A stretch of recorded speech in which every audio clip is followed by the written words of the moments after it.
Трэцяя кніга цароў, раздзел 14.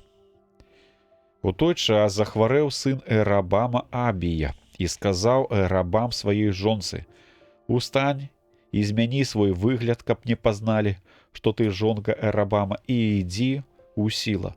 Там ёсць Ахія, прарок, які сказаў мне, што я буду царом над гэтым народам. Дык вазьмі ў руку сваю 10 хлябоў і аладкі і збан мёду, і ідзі да яго, ён скажа табе, што станецца з хлопцам». І зрабіла жонка Эрабама, як ён сказаў, і устаўшы, яна пайшла ў Сіла і прыбыла ў дом Ахіі. А Ахія не мог бачыць, бо аслеплі вочы яго дзеля старасці. І сказаў Господ Ахіі: «Вось прыйдзе жонка Эрабама, каб параіцца з табою адносна сына свайго, які хварэе. Так і так скажаш ёй. Калі ўводзе яна, прыкінецца чужынкаю». Дык калі Ахі пачуў шоргат ног яе, калі яна ўваходзіла ў дзверы, сказаў: «Уваходзь, жонка Эрабама, чаму ты прыкідваешся іншым чалавекам? Я ж суровы пасланнік для цябе. Ідзі і скажы Эрабаму: во што сказаў Господ Бог Ізраіля, за тое, што я ўзвысіў цябе пасярод народа і зрабіў цябе правадыром над народам маім Ізраілем, і адарваў царства ад дому Давіда і даў яго табе, і ты не быў верны, як паслугач мой Давід, які пільнаваў прыказанні мае і хадзіў за мною ўсім сэрцам сваім, чынячы толькі добрай у вачах маіх. Але рабіў ты горш за ўсіх, якія былі перад табою, і нарабіў сабе багоў чужых і літых, каб разгневаць мяне, а ад мяне адвярнуўся.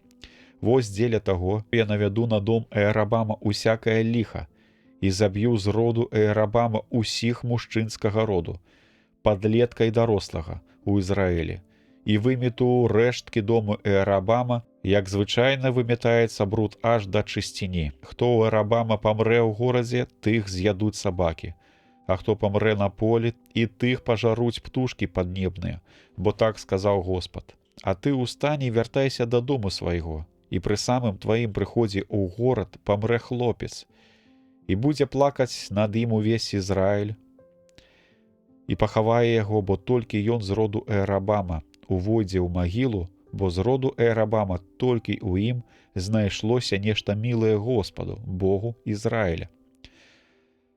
А паставіць Господ сабе цара над Ізраілем, які згубіць дом Эрабама. І ударыць Господ Ізраіль так, што будзе ён дрыжаць, як трыснёг на вадзе, і выганіць Ізраіль з гэтай добрай зямлі, якую даў бацькам іх, і пераселіць іх за раку за тое, што яны нарабілі сабе ідалаў, каб гнявіць Господа. І пакіне Господ Ізраіль дзеля грахоў Эрабама, які сам грашыў, і ўвёў у грэх Ізраіль. І устала жонка Эрабама і пашла, і прыбыла ў Тэрсу. Калі яна пераступала парог дома, памёр хлопец, і пахавалі яго, і галасіў над ім увесь Ізраіль паводле слова Господа, якое ён сказаў праз паслугача свайго прарока Ахію. А другія справы Эрабама, які ён ваяваў і як цараваў, усё гэта напісана ў кнізе аналаў цара Ізраіля. А час царавання Эрабама 22 гады, і супачыў ён з бацькамі сваімі, і па ім цараваў сын яго Надаб. А Рабаам, сын Саламона, быў царом у Юдзе 41 год.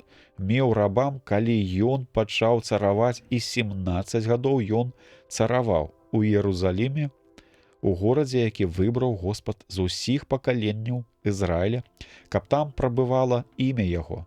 Імя ж маці яго Наама, аманіцянка. І Іудэя дапускала ліхоты перад Господам, і гнявілі яны Господа болей, чым бацькі іх сваімі грахамі, якіх дапускаліся. Бо пабудавалі яны і сабе ўзгоркі, і слупы, і ідалаў на кожным высокім узгорку і пад кожным зялёным дрэвам. Але і распуства пачалася ў той зямлі, і дапускаліся яны ўсякіх агіднасцей, як народы, якіх знішчыў Господ перад абліччам Ізраіля. А ў 5-й год царавання Рабаама пайшоў супраць Іерусаліма Сесак, цар Егіпта, і ён зрабаваў каштоўнасці святыні Господа, і царскія багацці, і ўсё забраў, таксама усе шчыты залатыя, якія зрабіў Саламон. Замест іх цар Рэхабаам зрабіў медныя шчыты і перадаў іх у рукі кіраўнікоў варты, якая стаяла на варце ля дзвярэй палаца царскага. І кожны раз, калі цар уваходзіў у святыню Господа, уносіла іх варта, а потым зноў адносіла іх у збраёўню варты. А іншыя дзеянні Рэхабаама і ўсё, што ён рабіў, усё гэта запісана ў кнізе аналаў цароў Юдэю. І вайна між Рэхабаамам і Ерабаамам працягвалася ўвесь час. І супачыў Рэхабаам з бацькамі сваімі і быў пахаваны з імі ў горадзе Давідавам, маці яго на імя Наама Манітянка, а па ім царом стаў сын яго Абія.